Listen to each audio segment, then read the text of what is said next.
नमस्कार, मैं हूं विद्यासागर। स्वागत है आप सभी का दिल्ली लाइव में। बुलेटिन में सबसे पहले बात, दिल्ली में पीएम अनुराग ठाकुर ने प्रेस कॉन्फ्रेंस में बैठक में लिए गए सभी फैसलों की जानकारी दी है। बैठक में केंद्र शासित प्रदेश लद्दाख में केंद्रीय यूनिवर्सिटी के गठन को मंजूरी दी गई है। अनुराग ठाकुर के मुताबिक 750 करोड़ रुपये से इस यूनिवर्सिटी को बनाया जाएगा और इस फैसले से स्थानीय युवाओं को लाभ मिलेगा।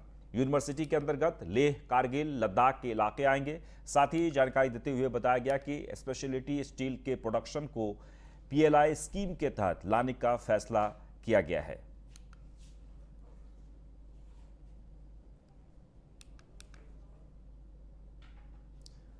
वहीं राज्यसभा में पेगासस खुलासे पर गुरुवार को एक बार फिर से जोरदार हंगामा देखने को मिला और नौबत हाथापाई तक पहुंच गई।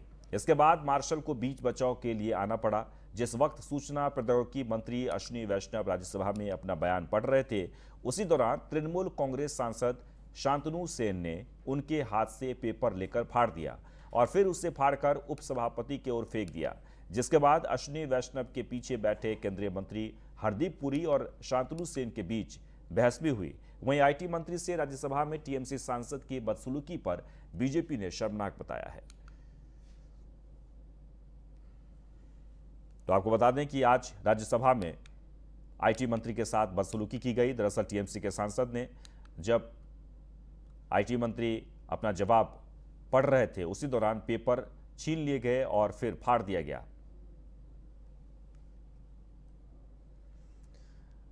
आगे बढ़ते हैं। केंद्र सरकार के नए कृषि कानूनों के खिलाफ किसान संगठनों की जंतर मंतर पर किसान संसद की शुरुआत हो गई है। पहले ही दिन ये संसद अपने तय समय से करीब 2 घंटे देरी से शुरू हुई।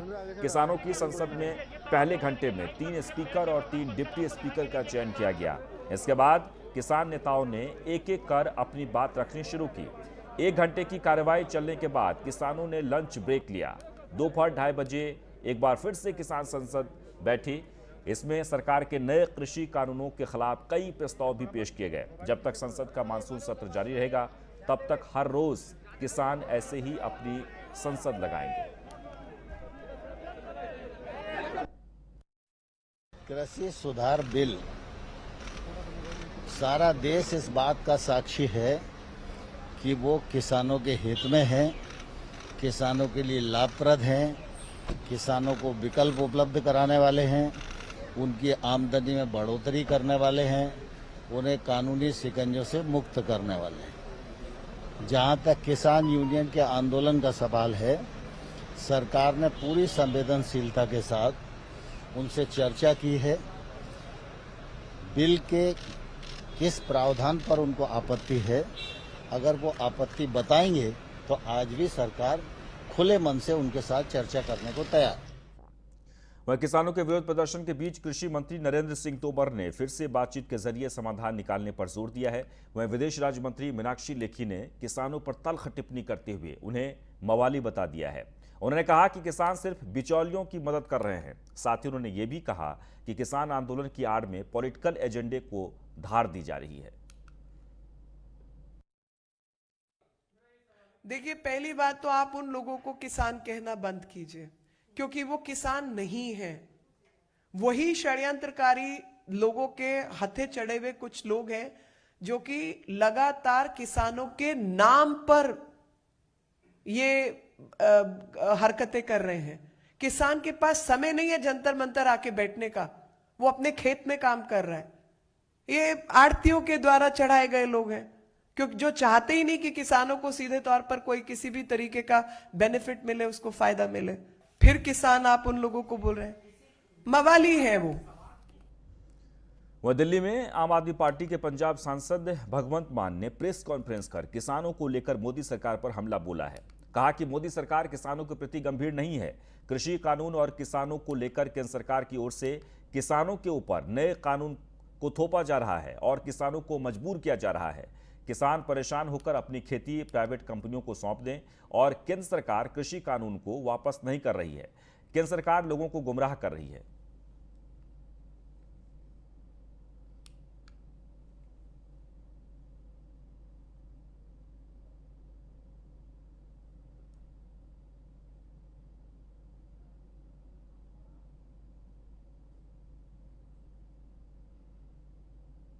तो दिल्ली में आम आदमी पार्टी के पंजाब सांसद भगवंत मान ने प्रेस कॉन्फ्रेंस की और उन्होंने किसानों को लेकर मोदी सरकार पर हमला बोला है। भगवंत मान ने कहा कि मोदी सरकार किसानों के प्रति गंभीर नहीं है। कृषि कानून और किसानों को लेकर केंद्र सरकार की ओर से किसानों के ऊपर नए कानून थोपा जा रहा है जो कि किसानों के हित में नहीं है। सरकार चाहती है कि किसान प्राइवेट कंपनियों को अपनी खेती सौंप दे, जो नहीं होगा। तो किसानों को लेकर आम आदमी पार्टी के तरफ से लगातार निशाना साधा जा रहा है और आज भगवंत मान जो कि सांसद हैं, उन्होंने भी केंद्र सरकार पर जमकर निशाना साधा।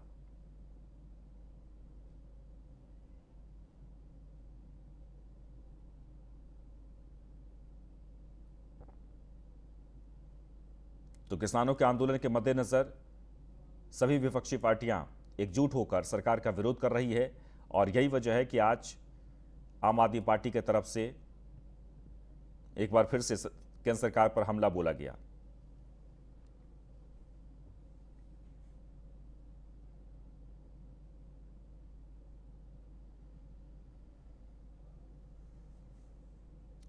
चलिए आगे बढ़ते हैं।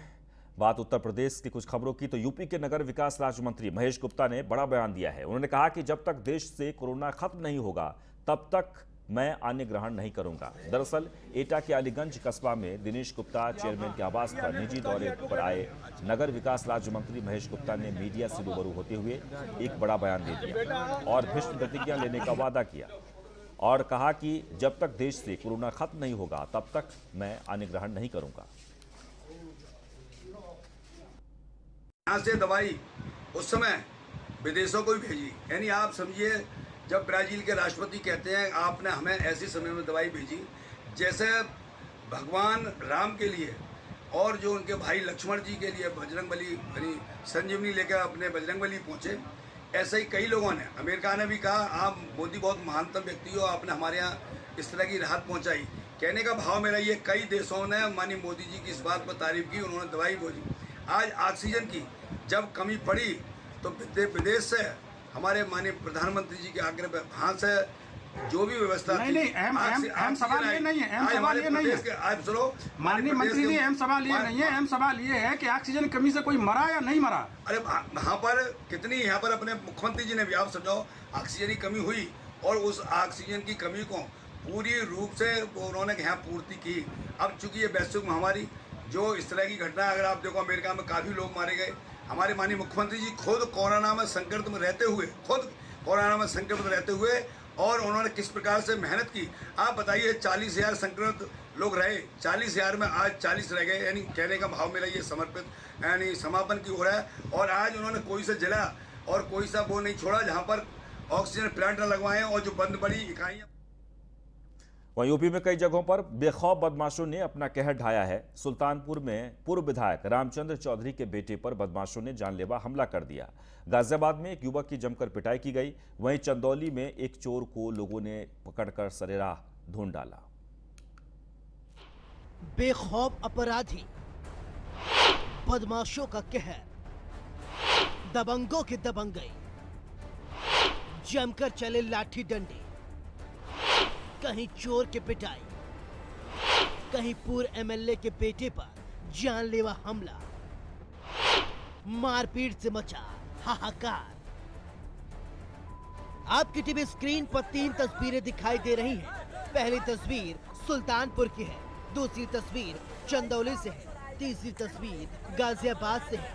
इन तीनों तस्वीरों में जमकर मारपीट की खबर सामने आई है। हम आपको इन तीनों तस्वीरों के बारे में एक एक कर बताएंगे। तो चलिए सबसे पहले बात करते हैं सुल्तानपुर जिले की। सुल्तानपुर के कादीपुर सीट से समाजवादी पार्टी के पूर्व विधायक रामचंद्र चौधरी के बेटे पर बदमाशों ने कोतवाली से चंद कदम की दूरी पर जानलेवा हमला कर दिया। बताया जा रहा है ये जानलेवा हमला तब किया गया जब पूर्व विधायक का बेटा चाय पीकर घर लौट रहा था। सुबह सुबह हुई इस घटना से इलाके में दहशत का माहौल है। आनन फानन में स्थानीय लोगों ने पीड़ित को सीएससी कादीपुर अस्पताल में भर्ती कराया, जहां प्राथमिक उपचार के बाद डॉक्टरों ने जिला अस्पताल के लिए रेफर कर दिया। कौन थे, जानते हैं उनको? ओमकार मिश्रा जी, ओमकार मिश्रा ओमकार मिश्रा। अच्छा, कोई यहाँ पूर्व प्रत्याशी है कादीपुर के नगर पंचायत अध्यक्ष। मामला कुछ नहीं हमारा उनका है। वो अखबार लेने गया था चौराहे पर और ओंकार में से गाड़ी पर बैठे थे, उनके 4-6 गुंडे निकल करके सब लाठी से मारना शुरू कर दिए और जो लोग साथ थे उनको भी खड़े लिए। ये तो पब्लिक दौड़ी ही, बचा ही नहीं तो और जान मार डाला। अंगद चौधरी सन ऑफ रामचंद्र चौधरी पटेल चौक पर चाय की दुकान पर चाय पी रहे थे, तभी ओंकार नाथ मिश्रा जो कादीपुर के ही रहने वाले हैं वो अपने कुछ साथियों के साथ पहुंचे। पुरानी रंजिश को लेकर के अंगद चौधरी को बुरी तरीके मारा पीटा। अंगद चौधरी थाने पर आए, उन्होंने मुकदमा पंजीकृत कराया। थाना को कादीपुर पुलिस ने उचित धारा में मुकदमा पंजीकृत करके विधिक कार्रवाई कर रही है। चलिए अब आपको दूसरी तस्वीर यानी चंदौली की बात करते हैं। देखिए कैसे एक चोर की सरेआम पिटाई की जा रही है। देखिए एक शख्स को कैसे भीड़ पीट रही है। आरोप ये भी है कि चोर का जुलूस निकाला गया। पिट रहे इस शख्स पर साइकिल चोरी करने का आरोप लगा है। देखिए कैसे लोग कानून को अपने हाथों में लेकर इस चोर की जमकर पिटाई कर रहे हैं। अगर इसने चोरी की थी तो पुलिस को कार्रवाई करनी चाहिए, न कि इन युवकों को जो वीडियो में दिखाई दे रहे हैं।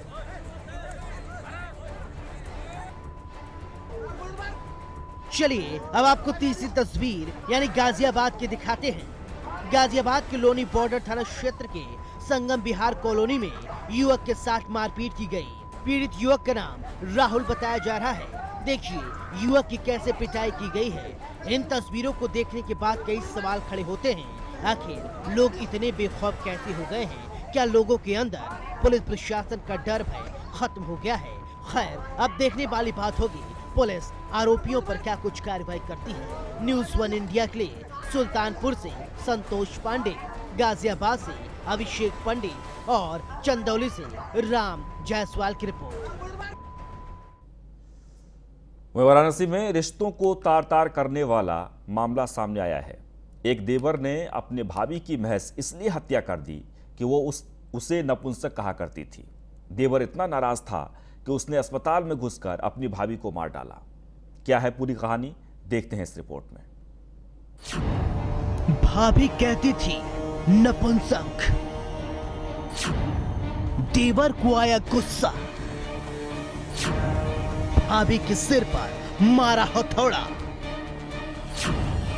महिला डॉक्टर की मौत। एक तरफ अपराध और अपराधियों पर लगाम लगाने की कोशिश की जा रही है, दूसरी तरफ कब, कहां, कैसे कोई शातिर का शिकार हो जाए कोई नहीं जानता। एक सनकी देवर ने अपने ही भाभी को बस इसलिए मौत के घाट उतार दिया क्योंकि वो उस पर छीटाकशी करती थी। जी हाँ, ये कहानी है वाराणसी की। बताया जा रहा है वाराणसी में देवर ने महिला डॉक्टर को, जो रिश्ते में उसकी भाभी लगती थी, सिर पर हथौड़ा मारकर मौत की घाट उतार दिया। घटना से इलाके में हड़कंप मच गया। सुनिए इस पूरे मामले पर अपराधी का क्या कुछ कहना है, वो अपना जुर्म कैसे कबूल कर रहा है। अनिल कुमार दत्ता, पिताजी का नाम डॉक्टर रजनीकांत दत्ता।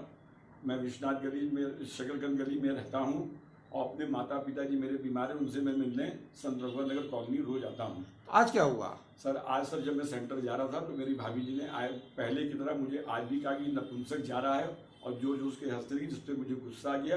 हथौड़ी पड़ी थी, मैंने उनको हथौड़ी मार दी और कैंची पड़ी थी और कैंची मैंने उनको मार दी। सूचना मिलते ही पुलिस भी मौके पर पहुंच गई।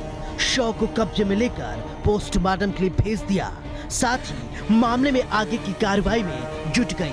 हत्या करने वाले देवर को पुलिस ने हिरासत में ले लिया है। मामला सिगरा थाना क्षेत्र के चंद्रिका नगर कॉलोनी का बताया जा रहा है।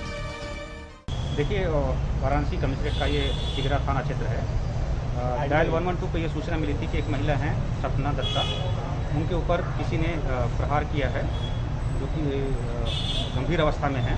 तत्काल मौके पर पुलिस पहुंची है, हमारी टीम आई है। तो ये प्रथम दृष्टया ये पता चला है कि इनका आपसी पारिवारिक विवाद है। तो इस केस में इनके जो देवर हैं अनिल दत्ता, उनको कस्टडी में लिया गया है।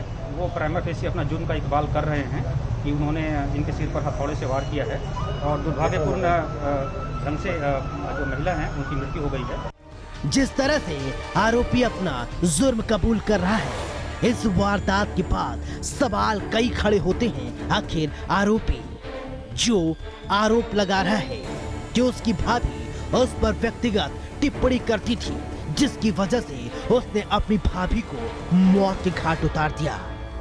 आरोपी अपने भाभी को समझा भी सकता था, लेकिन गुस्से में आकर उसने रिश्तों का ही कत्ल कर दिया। वाराणसी से न्यूज़ 1 इंडिया के लिए सुजीत की रिपोर्ट। दिल्ली में आम आदमी पार्टी के राज्यसभा सांसद संजय सिंह से न्यूज़ 1 इंडिया की टीम ने खास बातचीत की है। क्या कुछ कहा, सुनिए। इस समय हमारे साथ मौजूद है राज्यसभा सांसद संजय सिंह जी, आम आदमी पार्टी से। हम इनसे बात करेंगे। पहला मुद्दा सर है आपका, जो सांसद में टैपिंग मामला चल रहा है, उसको लिए काफ़ी हंगामा मचा हो, क्या कहेंगे इस पर? देखिए, इस देश के पत्रकारों के, जज के, विपक्ष के नेताओं के, यहाँ तक कि मंत्री के स्टाफ का फ़ोन हैक किया गया है और ये अपने आप में बहुत गंभीर मामला है। आप लोगों के घर घर में झांक रहे हैं, लोगों की जासूसी कर रहे हैं और जासूसी भी ऐसे लोगों की करा रहे हैं आप, जिस महिला ने चीफ जस्टिस के ऊपर यौन शोषण का आरोप लगाया अप्रैल 2019 में, उसके बाद उसका फ़ोन हैक किया गया और नवंबर 2019 में रंजन गोगोई ने राफेल के मामले में क्लीन चिट दे दी। इसका अर्थ क्या है? इसका मतलब कि रंजन गोगोई को ब्लैकमेल करके सरकार ने अपने हक में क्लीन चिट लिया, तो उनकी गिरफ्तारी होनी चाहिए, उनसे पूछताछ होनी चाहिए, नंबर 1। दूसरा मामला, रोहिणी सिंह का फ़ोन हैक हुआ, जिन्होंने अमित शाह के बेटे का भ्रष्टाचार खोला था। तीसरा मामला, अशोक लवासा जो चुनाव आयुक्त थे और की सरकार के साथ अनबन हुई थी। ऐसे तमाम पत्रकार जो निष्पक्षता से लिखते हैं, बोलते हैं, साहस करते हैं सरकार के खिलाफ आवाज़ उठाने की, इन सब लोगों के फ़ोन हैक किए गए। तो इसलिए सरकार को इस मामले को सुप्रीम कोर्ट के SIT से जांच करवानी चाहिए, तभी दूध का दूध पानी का पानी हो पाएगा। क्योंकि पेगासस कंपनी ने साफ तौर पे कहा है कि उनकी कोई भी डील किसी प्राइवेट आदमी से नहीं होती है। उनकी कोई भी डील अगर होती है तो वो सरकारों के साथ होती है। तो भारत की सरकार ने उनके साथ क्या डील किया, कैसे उन्होंने ये पूरा जासूसी का खेल रचा, इसके बारे में उन्हें बताना चाहिए। सर, एक बहुत बड़ा सवाल है, उत्तर प्रदेश 2022 का चुनाव आ रहा है। आम आदमी पार्टी पूरी तरह से तैयारी कर चुकी है उत्तर प्रदेश में। तो क्या आप पूरे उत्तर प्रदेश में जितनी सीटें सभी पे चुनाव लड़ाएंगे इस बार? देखिए, अभी हम अपनी तैयारी 403 सीटों पर कर रहे हैं। 1 महीने में 1 करोड़ सदस्य बनाने का लक्ष्य हमने रखा है और हम उसी हिसाब से अपनी तैयारी कर रहे हैं। आगे इसमें कहीं कोई परिवर्तन होता है तो बताएंगे। चलिए ठीक है। हमारे साथ राज्यसभा सांसद संजय सिंह जी थे। इन्होंने साफ तौर पर कहा, चाहे किसान की बात की गई, टैपिंग की बात की जाए, उत्तर प्रदेश चुनाव को लेकर सभी चीज़ों की लगातार तैयारी। लेकिन अगर बात की जाए किसानों की, तो किसान अपनी मांग को लेकर अड़े, लेकिन सरकार झुकने को तैयार नहीं है। Gautam Tiwari, news 1 India, Delhi. चलिए आगे बढ़ते हैं। MCD ने अपने ताज़ा ऑर्डर में ऑनलाइन क्लास लेने वाले बच्चों को ही राशन बांटने का फैसला किया है। MCD के ताज़ा फरमान के बाद नए सवाल खड़े हो गए हैं। दरअसल करीब 1.5 साल से बच्चों में मिड डे मील नहीं बांटा गया। वहीं जब बांटने का फैसला हुआ तो ऑनलाइन क्लास की नई शर्त लगा दी गई है। वहीं आम आदमी पार्टी के नए शर्त को हटाने की मांग की गई है। पार्टी का मानना है कि इससे करीब 40% गरीब छात्र राशन से वंचित रह जाएंगे, क्योंकि उनके पास ऑनलाइन क्लास करने के लिए न लैपटॉप है न ही इंटरनेट कनेक्शन। MCD का नया फरमान, ऑनलाइन क्लास न लेने वालों को राशन नहीं। फरमान पर छिड़ा घमासान, आपने की राशन देने की मांग। MCD ने एक ऑर्डर निकाला है जिसमें उन बच्चों को राशन नहीं देने पर फैसला किया गया है जो ऑनलाइन क्लास नहीं ले रहे हैं। आम आदमी का आरोप है कि दरअसल पिछले 1-1.5 साल से बच्चों का राशन रुका हुआ है। और जब एमसीडी बांटने को तैयार हुई तो शर्त जोड़ दी है। आम आदमी पार्टी का आरोप है कि आर्थिक तौर पर गरीब बच्चे, झुग्गी झोपड़ी में रहने वाले बच्चे ही एमसीडी के स्कूलों में पढ़ने जाते हैं। लगभग 3 लाख बच्चे एमसीडी के स्कूलों में पढ़ते हैं। इसमें से 40 से 50% बच्चे ऑनलाइन क्लास नहीं ले पा रहे हैं, क्योंकि इन बच्चों के पास न तो स्मार्टफोन है, न ही इंटरनेट की व्यवस्था। आम आदमी पार्टी ने इस शर्त को हटाकर सभी बच्चों में राशन बांटने की मांग की है। आपके पार्षद सदन में स्टैंडिंग कमेटी के सामने ये मुद्दा उठा चुके हैं। एमसीडी का बयान है कि इस प्रक्रिया में जो एनजीओ शामिल हैं, उनका टेंडर फाइनल नहीं हो पा रहा है, इसलिए हम राशन वितरित नहीं कर पा रहे हैं।